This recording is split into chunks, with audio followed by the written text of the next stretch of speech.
Hello students, तो आज हम डिस्कस करने जा रहे हैं ऑर्बिटल वेलोसिटी। तो ऑर्बिटल वेलोसिटी क्या होती है? वो वेलोसिटी जब आप किसी सैटेलाइट को किसी फिक्स्ड ऑर्बिट में रिवॉल्व करने के लिए पुट करते हो, उस वेलोसिटी को हम क्या कहते हैं? Orbital velocity. The velocity required to put a satellite into a given orbit around the earth. अब देखो, हमें तो पता लग गया कि ऑर्बिटल वेलोसिटी क्या होती है, लेकिन इसको कैलकुलेट कैसे करते हैं वो हम देखते हैं। सपोज करो ये अर्थ है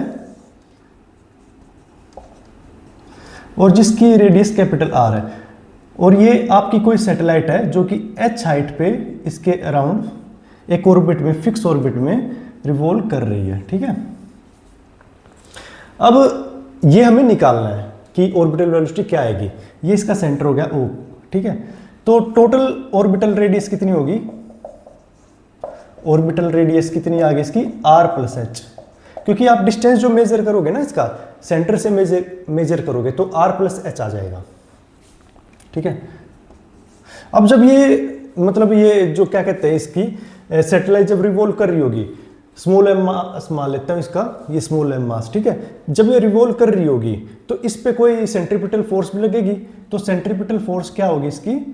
mv² bye R plus H. ठीक है, ये जो v स्क्वायर है, ये v जो है यही आपकी ऑर्बिटल वेलोसिटी है। तो v क्या आ गया? Orbital velocity. यही हमें कैलकुलेट करना है। और R प्लस एच आपको पता लग गया होगा कि जो इसकी ऑर्बिट की रेडियस है। इसको मैं सेकंड इक्वेशन कह देता हूं। अब देखो, इसके ऊपर एक ग्रेविटेशनल फोर्स भी लग रही होगी। ग्रेविटेशनल फोर्स क्या क्यों लग रही होगी? देखो, जब ये कैपिटल M मास है इसका अर्थ का और इसका स्मॉल m मास है, जब ये रिवॉल्व करेंगे तो इनके बीच में एक फोर्स ऑफ अट्रैक्शन भी होगी, जो कि ग्रेविटेशनल फोर्स हम कहते हैं। तो वो क्या हो जाएगी? G capital M small m by R plus H का होल स्क्वायर। अब ये दोनों फोर्सेस जब बैलेंस आउट होगी तभी ये एक ऑर्बिट में रिवॉल्व कर सकता है। ठीक है, अब दोनों को हम इक्वल पुट कर देते हैं। तो second is equal to third. तो सेकंड इक्वेशन क्या है? mv² by R plus H is equal to G capital M small m by R plus H का होल स्क्वायर। ठीक है, ये आ गया। अब देखो, इसमें इस इक्वेशन में स्मॉल m से स्मॉल m कैंसिल आउट हो जाएगा।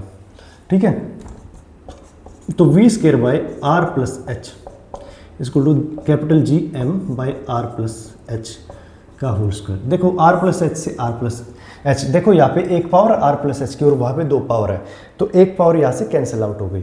तो हमारा क्या रिमेनिंग बचा? तो v² is equal to G M divide by R plus H. ठीक है, तो v क्या आ गया? Under G M by R plus H. ठीक है, यही हमें निकालना था। तो ऑर्बिटल वेलोसिटी में आप देखोगे फॉर्मूले में क्या आया। देखो, ये कैपिटल G क्या है? ये तो ग्रेविटेशनल कांस्टेंट है, ग्रेविटेशनल कांस्टेंट। ठीक है, और ये R क्या है? रेडियस ऑफ अर्थ है, जैसा कि हम पहले डिस्कस कर चुके हैं, रेडियस ऑफ अर्थ। ठीक है, H क्या है? Height of satellite. अभी हाइट कहां से? सैटेलाइट की फ्रॉम सरफेस ऑफ अर्थ।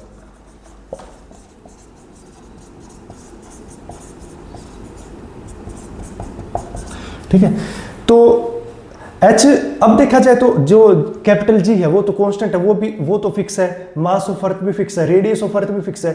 अब H हाइट क्या है? आप जिस हाइट पे मतलब इसको वो करवाना चाहते हो, जिस पे आप पुट करना चाहते हो, तो वो उस पे डिपेंड कर रही है। यानी कि जब हाइट ज्यादा हो जाएगी तो वेलोसिटी भी आपकी चेंज हो जाएगी। तो आप इस तरीके से आप वेलोसिटीज की कैलकुलेट कर सकते हो, ऑर्बिटल वेलोसिटी। ठीक है, VO, इसको हम जनरली VO से डिनोट करते हैं क्योंकि ये ऑर्बिटल वेलोसिटी है। ठीक है, यही हमें कैलकुलेट करना था।